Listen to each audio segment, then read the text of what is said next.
ఇప్పుడే 'స్టీఫన్' అనే ఒక మూవీ అయితే చూడటం జరిగింది భయ్యా.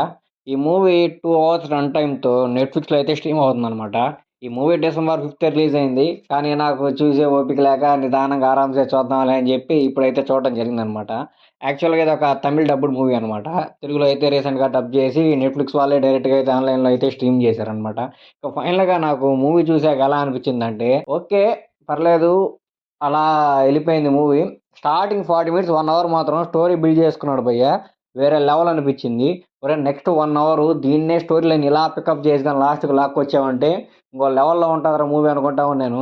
కానీ ఆ 1 అవర్ బిల్డ్ చేసిన స్టోరీని నెక్స్ట్ 1 అవర్‌లో అలా పనుకోబెట్టేసాడు. అంటే మీరు ఈజీగా ఎక్స్‌పెక్ట్ చేయొచ్చు. ఏం జరుగుంటది? ఏంది? అని జెప్పి. సో, ఆ ఫస్ట్ 1 అవర్ బిల్డ్ చేసిన స్టోరీ అంతా నెక్స్ట్ 1 అవర్‌లో డౌన్ అయిపోవడం వల్ల అంత ఇంప్రెస్ కాలేకపోయాననమాట నేను. మెయిన్‌గా నేను దేనికి ఇంప్రెస్ అయ్యానంటే హీరో యాక్టింగ్ భయ్య. చాలా బాగా అనిపించింది నాకు.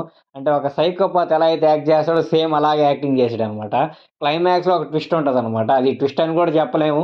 సో, కొత్తగా ఎవరైనా క్రైమ్ థ్రిల్లర్స్ చూసే వాళ్ళకైతే ట్విస్ట్ అనిపిస్తదేమో. అదే పనిగా క్రైమ్ థ్రిల్లర్స్ చూసి అలా బతికేసే వాళ్ళకి అంత పెద్ద ట్విస్ట్ లాగా అయితే ఏమనిపియదు.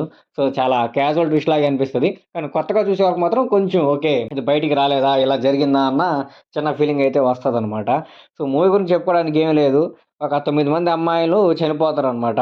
ఆ 9 మంది అమ్మాయిలు ఎలా చనిపోతారు? ఎవరు చంపారు? ఎందుకు చంపారు? దాని వెనకాల రీజన్స్ ఏంది? రీజన్స్ ఉంటే దాన్ని ఎలా పోలీసులు తెరుచుకున్నారు? ఈళ్ళంతా ఒక లూప్‌లాగా అలా రన్ అవుతా ఉంటదనమాట.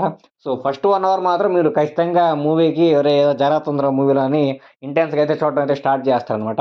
సో, ఇబ్బంది లేదు. మీరు అలా మిమ్మల్ని కూర్చోబెట్టగలదనమాట. ఆ స్క్రీన్ ప్లే గాని, ఆ రైటింగ్ గాని చాలా రాసుకున్నారు డైరెక్టర్ ఎవరో గాని. 1 అవర్ స్క్రీన్ ప్లే మాత్రం చాలా బావుంటది. దాని తర్వాత ఏమనుకున్నారంటే లైక్ 1 అవర్ బిల్డ్ చేసుకున్నాం గదా! దాన్ని జస్ట్ మనం చేసిన కనెక్షన్స్‌ని జస్ట్ సాటిస్ఫై చేస్తే చాలు. ఫస్ట్ 1 అవర్ కంటే అంత అమోఘంగా ఏమి రాయాల్సిన అవసరం లేదు. అంత తీయాల్సిన అవసరం లేదనుకున్నాడు ఏమో డైరెక్టర్. ఫస్ట్ 1 అవర్ మీద పెట్టినంత కాన్సంట్రేషన్ సెకండ్ 1 అవర్ మీద పెట్టలేదనిపించింది నాకు. సో, అక్కడ నేను చాలా డిసప్పాయింట్ అయ్యాననమాట. సో, అంత గొప్పగా ఏమి లేదు. ఒకసారి చూడొచ్చు మూవీ బానే ఉంది. కొత్తగా క్రైమ్ థ్రిల్లర్స్ ఎవరైనా చూసేవాళ్ళకైతే చాలా ఇంట్రెస్టింగ్‌గా చూడొచ్చు మీరు. సో, ఖచ్చితంగా మూవీనైతే చూడండనమాట. క్రైమ్ థ్రిల్లర్స్ అంటే బాగా ఇంట్రెస్ట్ ఉన్నోళ్ళు కూడా ఒకసారి చూడండి. అంత గొప్పగా ఏమి అనిపియకపోవచ్చు మీకు. సరే పర్లేదు ఒక లుక్ అయితే ఎసేయొచ్చు. నెట్‌ఫ్లిక్స్‌లో అయితే స్ట్రీమ్ అవుతుందనమాట. చూడాలనుకున్న వాళ్ళైతే చూడండి.